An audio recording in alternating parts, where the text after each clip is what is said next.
friends the old-fashioned way, which, what way is that? Yeah, so, yeah, at Knox, there, even if, like, I'm a relatively introverted person, at Knox, even as an introvert, there are plenty of people to hang out with and do things with all the time. Yeah,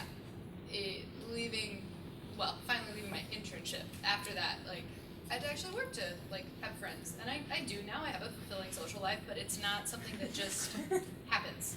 You have to, like anything else, work at it. So how did you build that social network? Super question. Well, firstly, I think this should not be the only thing you consider when you're applying to jobs, but you should consider the culture in which you work in. You're going to spend at the very least 8 hours a day with the people at your job. Most of my very close friends are people that I also work with because I spend so much time with them and because I actually work with some quality human beings, which is not true at every organization.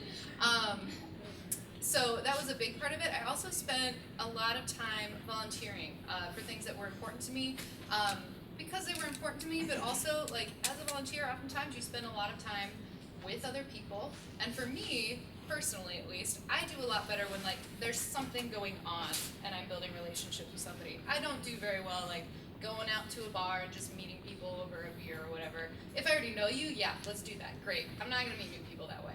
That's not how I operate. So I needed something structured to actually meet new people at. So volunteering was a big thing. Meetup groups are out there that for every interest ever, like, that's a great way to do it as well. But you have to try a lot of times, at least, especially if you're introverted. If you're not, you might have a totally different experience, but Great. That's yeah. Thank you. My biggest challenge, I think, well, was going to be your answer, so you stole that from me. But I would probably say second most difficult for me was just all of the balls you have to keep in the air. The fact that you now have to think about every single aspect of your life and make sure everything is falling into place. Like at college, there's a safety net. You know, someone's paying your heat, and you know there's security and things like that. You don't have to worry about as much. It can be tough at times. In the way I eventually got through that, I had to be a lot more conscious of the things I did in my free time, making sure I was getting through a novel a month and stuff of that nature. And then eventually I found maybe the reason why I'm not, totally intellectually fulfilled is the job itself. And then I looked for a new job, and it gets better. So, but yeah, right out of school I was kind of shocked by how difficult it was to kind of rearrange my identity in a way that wasn't, I'm a student. I know there were some other hands. Go ahead, Jess. So sometimes during work you have to work more than 8 hours, but say you find yourself constantly working 10 hours, but you have to do that. How do you rationalize like time management skills with like how much time to dedicate to the office versus how much time to dedicate to like your own mental well-being? I regularly will work 10, 11, 12 hours a day. For shame. Because the job I have sort of requires it. So it's, I feel like I can handle that. It fits with my personality and my work ethic, and then you just have to make sure everything, you have to be extra conscious of everything else you're doing, and you have to give yourself days where you don't do that. You have to give yourself a day where you do leave at 5 o'clock, and you go home and you read a book, and you don't do work for a little bit. And then it sort of ties into the idea of work-life balance, right? I work crazy long days, weekends, evenings, because there's a lot of traveling involved with admissions work. You sort of have to cater to the schedules of the students rather than your schedule. So I have a separate cell phone for work. I have a separate cell phone for personal. I keep things separate. There are things like dinner time, movie night, reading. When I'm working on my writing, all my work stuff goes on the other side of the room, so I'm not even tempted. So it's making sure things are staying separate is really important when you start to work those crazy long hours, so that there is a real separation. It's not, I technically work 11 hours and then I work a little bit when I get home and then I work a little more. Making a real stark difference between. That has helped me at least. Yeah, I agree. You need to be conscious and considerate of your own time and valuing yourself. On that, there's one very technical thing that I mentioned to a group earlier. Starting in a week and a half, there's a new policy coming down from the Department of Labor in which the vast majority of you will end up working in jobs that are paid too little to be salaried, which means that whatever organization that you're working for, even if it was a salaried position, is going to be an hourly position, and companies don't like paying overtime. So many of you, I would venture to guess, might end up in jobs that pretty much mandate that work-life balance because of how much your company is able to pay in overtime. That's not necessarily true. Some companies have plenty of money for that. So even if you are hourly, you might still be working a lot of hours.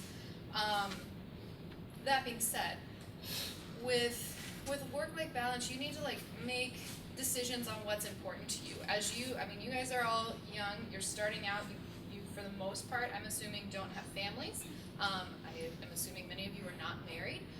So depending upon how that works in your life, this is the time that you can bust your butt working god-awful amounts of hours. Not that that's good for you, but that is a great way to get experience and prove that you're capable of doing something to a particular employer.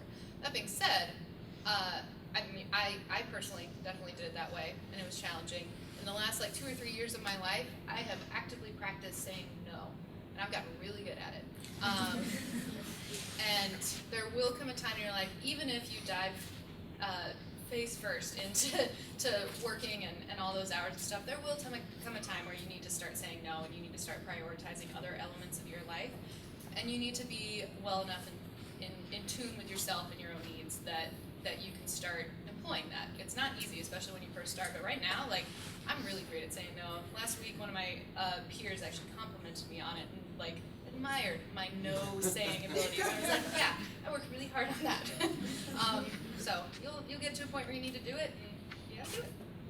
Yeah, I think the only thing I have to add to that is I think there's a temptation, especially when you're just starting out, to compare yourself to your peers. And there might be some people that, can work a 12-hour day and it doesn't, affect them. But there are other people who, they need to leave the office at 5 o'clock, and maybe they'll get back online and work later, but they gotta make that yoga class. I've learned I'm that person. And so, keep in mind, draw your boundaries, and they don't have anything to do with the person, sitting next to you, so. Good point, very good point. I know there were some other hands. Liliana? I'm not really sure where to ask this, so I'm just going to ask it here. But if it should be at a different point. But kind of for the people that aren't men in the room, how do you ensure that your starting wage is the same as male counterparts? And also, how do you ask, and when do you ask for a raise?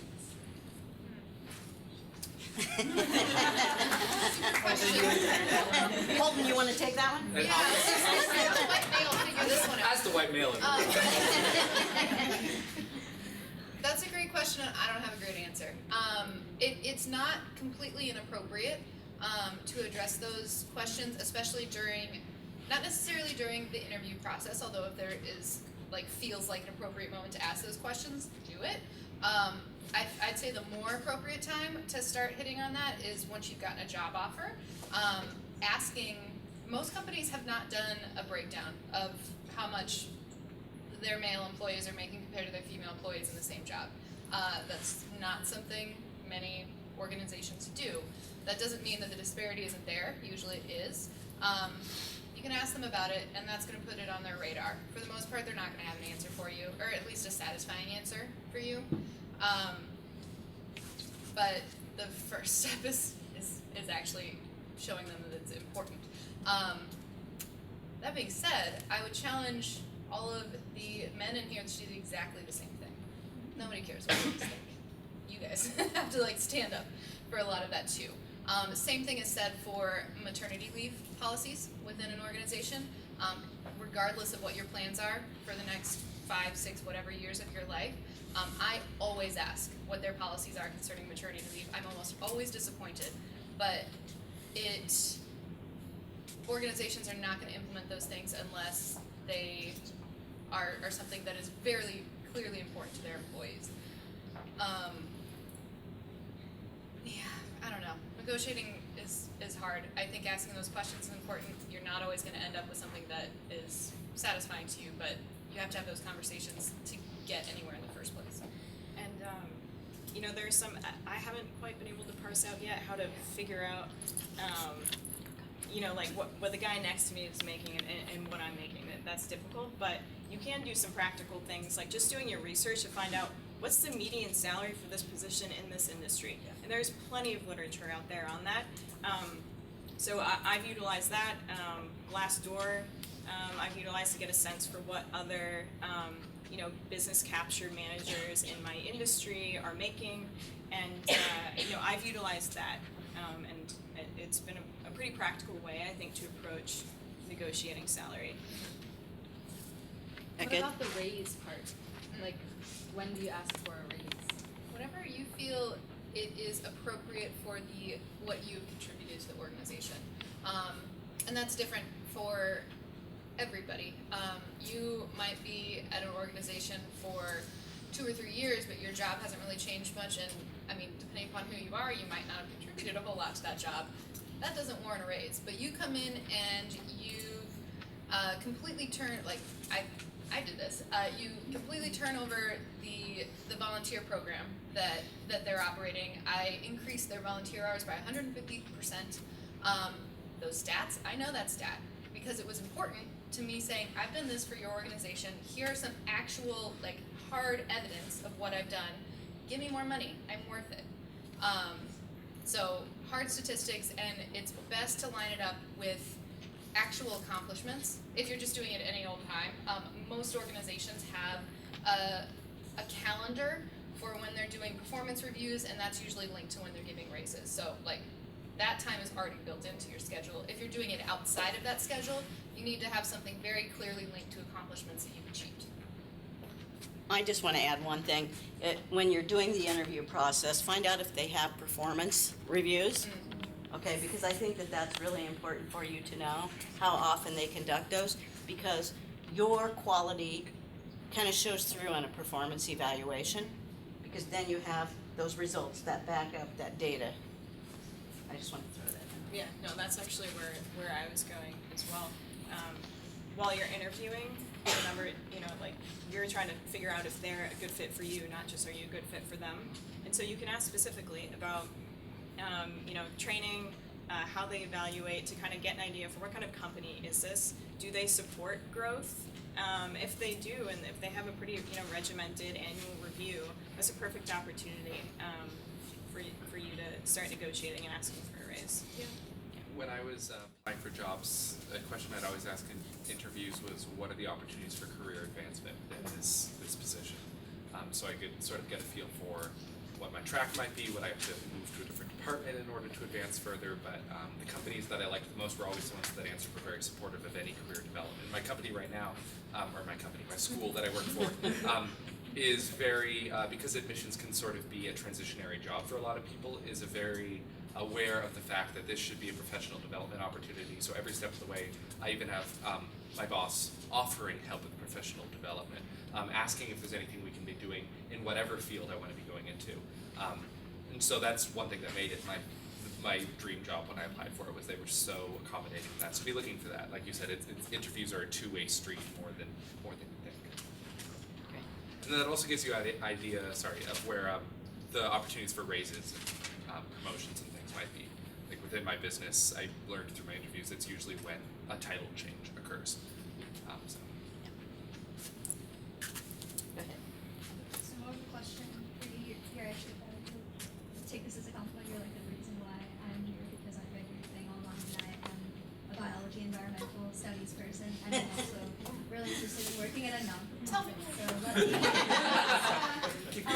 yeah, butter you up. But no, so I'm like going to graduate this year, and I want to apply for a job this year in Club in Chicago, and like kind of like why I'm doing this.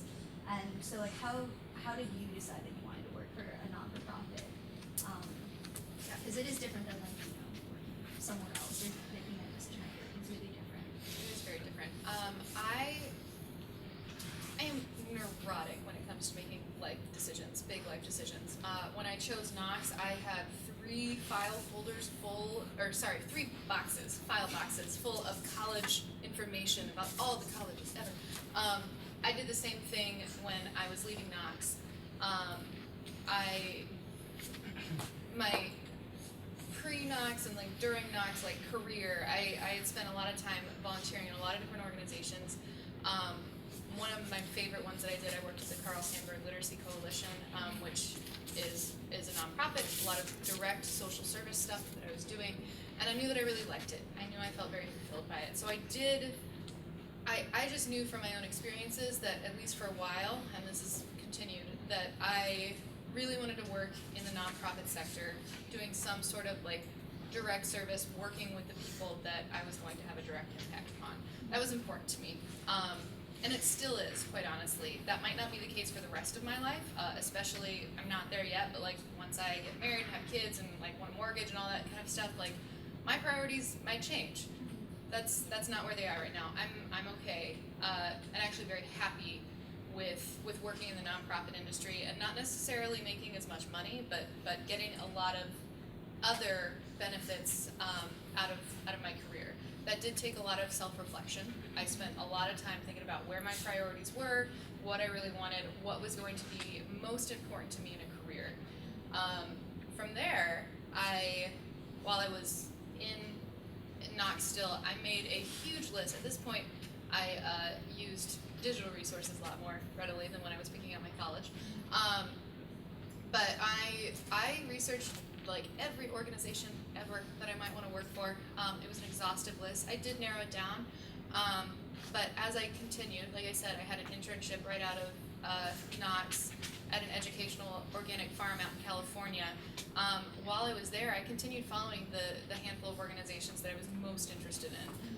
The trick with small nonprofits especially, but nonprofits in general, is that there are not a ton of job openings.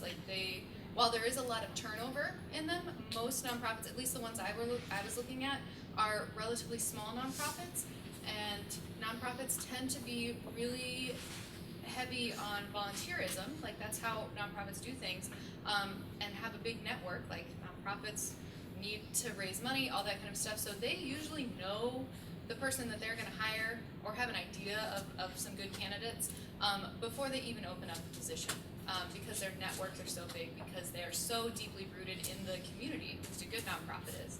And I knew that. I knew that I was going to have to do some legwork to get into it. So like I started actually as AmeriCorps Vista at the company that I'm at right now. I knew I wanted to have the exact job I have right now when I left Knox, and it took a while to get there. And I am not telling you this narrative to make you think that you're gonna have the same experience, because I don't think most people will. But I started as AmeriCorps Vista. I just kind of swam around like a shark around the job that I wanted until it opened and I got it. It was a lot of persistence and a lot of sacrifice too. Like I was crazy, and I don't feel bad about that at all. But that was my career path. It was very focused, more focused than it should have been probably. And as a follow-up question, like you knew that you wanted to work on a farm like right after you graduated, so you kind of like applied for that before you even graduated. Yes. Oh yeah. I had an agricultural internship lined up before I left. Yeah. We can talk more after. It sounds Yeah. like you have very specific interests. Yes. I can help you with that. A little related to that, the shark circling thing works for any job you want to be looking Yeah. for. I had actually my like tabs on my computer, but like my little bookmarks across the top of every company I wanted to work for, like really badly. But I had I would also go on like Monster or whatever. But and every day, as part of my daily routine, I would click through and see if there were new job openings, so that when a new one popped up at the company I really wanted to work for, I was applying on the first day. Yeah. I still do that, and I'm not even like necessarily hell bent on getting a new job. I just really like job hunting. That's kind of scary. I know. Do you have an answer? Okay. Matt? It doesn't sound like you guys had like that much turnover before college and like getting your first job. But were you guys frightened at all about like moving back in with your parents and potentially getting stuck for like 2 years? Yes. That's what drove me, I think, in my job searching, in my vigilance, in my work ethic, was knowing that I needed to get on to the next step, because I knew if I slacked off, if I didn't, I would get stuck. Yep. So from the day I got home, I was doing a certain amount of job applications a day. I had very concrete goals and aspirations and things I was doing to make sure I didn't fall into that trap. and I started before I graduated too, so I had some things going for me before I'd even walked across the stage. I think my parents were a lot more scared that was going to happen than I was. I know Claire's parents, and that's true. Yeah, I still recall my dad telling me, the day you graduate, you're off the insurance, you're off the, so like, they pushed that. I wasn't too concerned, but that's why I did make a point to, after my senior seminar wrapped up winter term, really spring term I threw myself into networking and interviewing. Anybody else? Jesse? Okay, so after your first job in college, after college, can you talk about budgeting and like suppressing the need to like treat yourself after you You're gonna treat yourself. What money?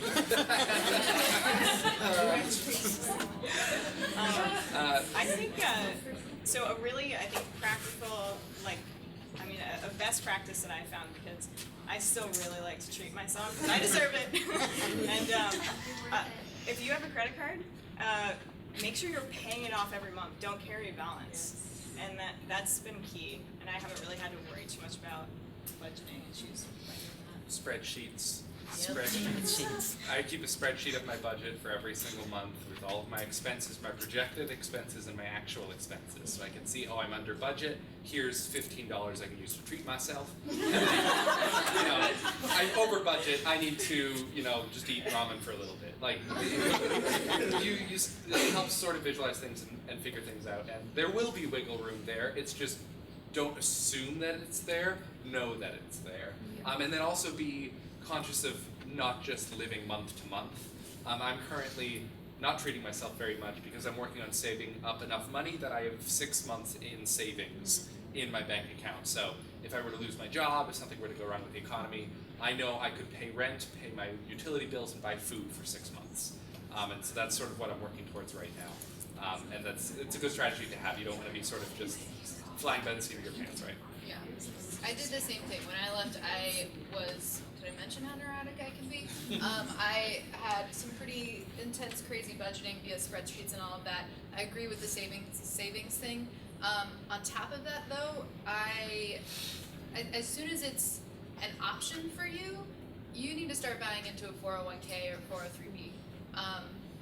Your retirement is incredibly important, and the earlier you start it, the earlier you can retire and start treating yourself as an old person with actual money and resources. I would even say, it is often the case for recent graduates to get gifts, oftentimes in the case of money. I use that for nothing fancy and fun. I padded my bank account as much as I possibly could because for me, fiscal responsibility is incredibly important, and that linked up really closely to what I've been talking about. I work for a nonprofit. I don't make a lot of money.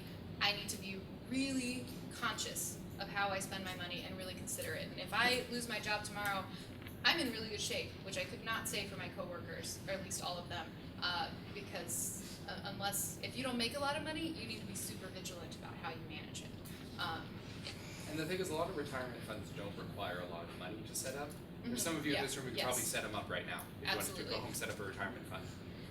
It's pretty simple. Go ahead. Oh, I was just gonna ask about that. How do you get started on it? How do you get started, like what? How do you get started with a retirement fund? Okay. Good question. Depending upon where you work, you might be able to set up a retirement fund through them, which almost always is the easiest. And also, depending upon where you work, many companies do a match. So if you contribute 5% of what you make, they'll match that 5%. Most companies have a max on that. They'll only contribute up to maybe 10% or whatever. Every company's different, but you want to pay attention to what that match is. That's free money. If you have it in your budget to contribute, let's say your organization contributes up to 10% of, and when I say these percentages, I'm talking you make $50,000 a year. If you contribute 10% of that $50,000, your company will match that 10% of that $50,000. So you're contributing $5,000 a year, and they're contributing $5,000 a year. That's $10,000 in the bank for when you're an old fart. So when I don't think Rachel realizes how old I am. I know. She Are probably you think, excited about retiring? 'Cause no, I am. I'm not yet. I'm stoked. It's a really good idea though. It's a smart way to save just because, especially if it's through your company, it's just docked right out of your paycheck, so Yeah. you don't even have to You don't think feel about it. it. There's no temptation. And it's a smart way. at some companies, like at mine, there's like a waiting period where you have to be employed for a certain amount of time before you can sort of take advantage of some of the benefits. But what I've been doing is, I think it's a 6-month wait before I can start being matched. But I'm contributing that 5% or whatever anyway, so that my budget is already set. Come that 6 months, nothing changes for me. I just start getting free money. I'm already used to budgeting with that amount of time. And if that's not offered by where you're working, or if you're like self-employed or something, obviously you don't have the benefit of that match, and that sucks. That doesn't mean you shouldn't continue saving, and start saving right away. So even if you can only contribute, 1% of what you're making, that's a start. And the way that retirement funds work, they start small and grow and grow and grow. It's exponential growth over time, ideally, if it's a good retirement fund. And you can start independent ones with just about any bank, any investment firm out there. You can find them. Do your research, find the best one, but they're out there. Matt, I think you had a question. Did you have a question? Greg? Greg, I'm sorry. Approximately 148 seconds ago, I sworn I heard the words free money. And I'm just curious because normally when I hear those words, there's a pretty big catch somewhere in there. So what's the catch? There isn't one. That's the way. The catch is you have to work for a living. Yeah. Yeah. That's it. Yeah. So like here at Knox, I contribute X number of percentage of my salary to a retirement, and Knox matches that percentage. It's And not, that's the way it is, it's a common, I'm sure Yeah. all of you have that. and it's not technically free money. Another way to look at that is that is a part of your benefits of working at whatever organization you're working on. So benefits, most people just think of like health insurance, vision insurance, things like that. Benefits are also 401k matches. And it's not free money. You're working and they are contributing to your retirement. Yes. Yeah. Yeah, You're worth good it. point. Oh yeah. Quick question, now what if you change companies, do you get the money right after You gotta you fill started out- here? So she's asking like if you change companies, what happens to your retirement, to your 401k? Pretty much every account out there has some paperwork you fill out. You gotta talk to your HR rep or whoever manages that at your organization. Get the paperwork. It'll roll over into your new 401k account, or you can get a payout and put it in an independent 401k account if you want. There are lots of different things you can do with it, but the simplest is to do the paperwork, roll it over into your new company's 401k. The HR office, the human resources office, Yeah, they know what they're doing. Yeah, is an office that almost every company will have. That's the people you go to if you don't know what's happening. Yeah. You ask questions and they help you. That's Yep. literally their job. Okay, go ahead. On your catch question, the catch is if you don't work at a company for the specific amount of time, they can take back the match. Yeah, that's called a vested match. So every company is different. My company recently just changed their policy to they vest every month actually, which is really nice. But they used to only vest once a year, and you had to work there for at least a year for their contribution to be vested, which means that it is guaranteed. So yeah, that's a good point. All right, I'm gonna go to these cards, unless somebody else wants to raise their hand. Is it important to have a car? I made it through 3 or 4 years living in Chicago without a car. It very much depends on the city. Chicago has great public transit. I recently did get a car though because it makes grocery shopping a lot easier where I live in the city. But no, you don't need one. I live in Lincoln is about 260,000 people, so there's a substantial bus system, but then you end up in a situation where your apartment isn't on the right line, and then you have to transfer, and so it's possible and doable, but I'm getting a car with Thanksgiving. Congratulations. Thank you. It's not necessary in some situations. Just know your situation. Look at where your apartment is relative to bus routes, relative to the L, and know. Take into account things like parking. Like in Lincoln, Nebraska, all parking is free, so I'm fine. There's plenty of parking at my school. But if I work down at UNL downtown, there would be, you know, a substantial cost to that would actually be more than just buying a bus pass. So you gotta look at the situation that you're in specifically. And it does matter what city you're in. St. Louis has an atrocious public transit system. It exists, you can get to places, but you need at least an hour and a half to get there, even if it's just a 10-minute drive away. So it just depends on what city you're in. If you are in a city with a decent public transit system, you still have to consider all the things that you mentioned. Make sure it's easy for you, but yeah, think about where you are. What are pitfalls to look for when renting an apartment? How many utilities they pay for, because if an apartment is a couple $100s more expensive, but they pay for all of your utilities, it can end up actually being cheaper to live there than an apartment that advertises a lower rent. So I called every apartment I was looking at. I called up the landlord and I asked them all these questions to figure out, stuff I couldn't figure out from their website. And then also asking questions that they don't usually advertise, like, well, what's the average cost of utilities? What's the average cost of this and that? And yeah, so that's a pitfall to look for, because you can often get a better deal with a higher rent. Also, depending upon where you're renting, the quality of the apartment, and I'm not talking about like looks of it, but if you're paying utilities in St. Louis, like there's no landlord ever that pays anything other than water and garbage. So I pay all my own utilities. That's just like the standard where I live. So like energy efficient windows, so important to me. Like super nerdy. Who cares about that when you're like moving out to your first apartment and it's so great? But newer windows were super important to me. I did not want to live on the top floor of a 2-family home because all the heat goes right out the building, especially in old buildings. So like that sort of insulation and stuff was important to me, even though it's not all that sexy. And on that same note, in St. Louis at least, you can call up the utility companies and ask for the 12-month average, not even average, like month-to-month cost of utilities for that particular residence, and that's public information. And I think most cities are the same way, so you can find that information out pretty easily. I had the great pleasure of moving into an apartment that had bed bugs.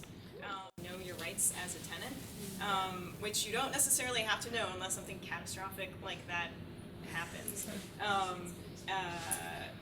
And also, you guys, bed bugs are serious in Chicago right now. There's like a registry online which like a lot of people contribute to and they'll list like the address of the bed bugs found within this time frame. But you do have a lot of recourse. Just in your apartment in general, but when bad things happen, so avail yourself of that knowledge, and don't let any landlord kind of, just tug you around. If you're, and additional on that subject, make sure your bills are right. Don't just trust that the number they're telling you is the right number. I got overcharged like $40 for my first month of Wi-Fi, and I wouldn't have noticed that if I hadn't been reading the fine print to be like, I definitely didn't do any of this. This isn't right. So check your bills before paying them. And then sort of unrelated to bill paying, know what sort of the intangibles of your apartment might be. Like I moved to Lincoln, Nebraska, which is a big college town. So I was sure when I was looking at apartments, I was like, what percentage would you say, what approximate percentage of your residents are undergrads? How many are graduates, how many are seniors, how many are families? So you can get an idea of what complex you're gonna live in. If it's gonna be loud and partying on the evenings, maybe not great for your first apartment in a real person job. But if it's a bunch of seniors and families, then maybe you're in a place you'd rather be. It also sort of gives you an indication of what the neighborhood might be like. Jesse? So I guess when looking for a job, what characteristics or location were you looking at, or like if you got offered something, you just like to take it? You mean like geographic location? Mm-hmm. I took the job that I'm currently at before I moved to St. Louis. I actually had a job all lined up in Kansas City, and I was driving to that job and got a call from St. Louis for an interview and got offered the job the next day. So I called Kansas City and was like, sorry, not coming tomorrow. See you later. So I had my job already lined up and knew where my job was located, and I based my apartment search on a radius of where that job was. I knew I wanted to be close to it. I knew I didn't want to have a major commute. I was lucky in that sense because I was able to plan all around that. Sometimes you already live in a city and you're applying to jobs, you might not have that same luxury. But if things are set up that way, like you can be really considerate of that. And like where your job is in proximity to that, which can also be really helpful if you're trying to depend on public transit as well. Yeah. And know the cost of living in the city you're looking at. Like a $32,000 a year job in Chicago is different than a $32,000 a year job in Lincoln, Nebraska. Like that money goes further in Lincoln than it does in Chicago, and it would go further in Galesburg than it would in Lincoln, right? So think of salary and benefits and things relatively, because it's gonna also, the location will affect that. And then sort of on your point of getting a job offer, don't just say yes right away. Yeah. If they offer you the job, they like you. So you could play a little bit of hard to get if you, like say, I asked my employer for 24 hours to think about it, even though I knew I would take the job. Just so, because I had another job sitting out there that I was kind of curious how that would work out, so I was able to then call them up and say, just an update, I've been offered this other position. I have to make my decision by Wednesday. Where are you guys at in the process? And they offered me the job too, and it wasn't very good, so I said no. But don't just take, you said something like, take it, don't just take it. Be thoughtful about it. Yeah, even if you know you are going to take Yeah. it, at the very least you can negotiate more salary, more vacation time, something like that. Yeah. I did tailor my job search based on location a little bit. I knew I wanted a big cosmopolitan city for the culture that's there, and so I think that's definitely something to factor in. Do you want to be in a big city with lots of access to the arts, different types of food? Because that's what really can make life worth living outside the office. So definitely important. Okay, we only have time for one more question, and as I kind of went through the note cards, I thought this might be something. So, what is a question that you haven't been asked that you would have liked to have been asked? Great. I don't know who wrote that, but what do you think they should be asking, or what did you think that you should have been asked?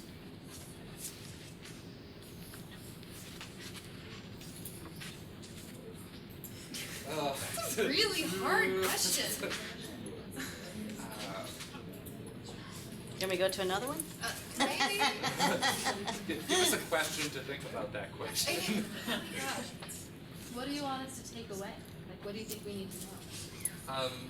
Yeah, what's one piece of advice? This is Reggie's going to do the closing and so forth. So if you can't think of an answer to that, what's one piece of advice you'd give these people? I have something. You got a great education here, no matter what's on your degree. I was a creative writing and theater major, right? Or theater minor. I was not in the most useful degree ever, right? But it worked. Your degree is valuable. It will work. Just be proud of it. Don't hide that you studied writing and theater in college. I pitched those as pros to my potential employers, and my boss has mentioned to me since that my writing skill and my theater background were actually two of the major reasons I was hired, believe it or not, even though you wouldn't expect that sort of thing. So don't be afraid of the great education you got here. Don't be afraid of bragging about it. Just find ways in which you can advertise it as a really universal, applicable education, because it is. But how does theater apply to admissions work for me? It was a big question I wrestled with as I was working on my interview prep. How does writing relate to admissions work? And I came across those answers, and apparently they were persuasive. But be thinking about that, because you were blessed with a great opportunity here. Well, I'll be succinct, I think. Be brave and be choosy. This is a perfect time in your life to do that before other responsibilities pile up. And I mean, looking back, I wish I were a little braver and a little more choosy when I was your age. So. Yeah. I was pretty brave and choosy. I agree with that. I think for me, so your college career often is like touted as a time of like self-exploration, figuring yourself out. That is true. What I wasn't expecting, what I found to be even more true, was your early and mid, even late 20s. Like, there are no confines there. You can be whoever you want. So I think for me at least, the most critical thing that I did with not a whole lot of intention, but I'm glad I did it, is really dive into figuring out who I am, what my priorities are in life, and really trying to build a life that is built on those and using those elements of myself as building blocks for the rest of my life. Knox has started that, and that's wonderful, but you're still in college. There are boxes that you are living within. Outside of college, there are no boxes. You got to make sure you meet your responsibilities, but you can figure out who you are, and you can become a whole new person and really create that. So like self-exploration is really, really important, and I think can really shape a lot of what you become and what you do. Let's give these three a big hand. Thank you.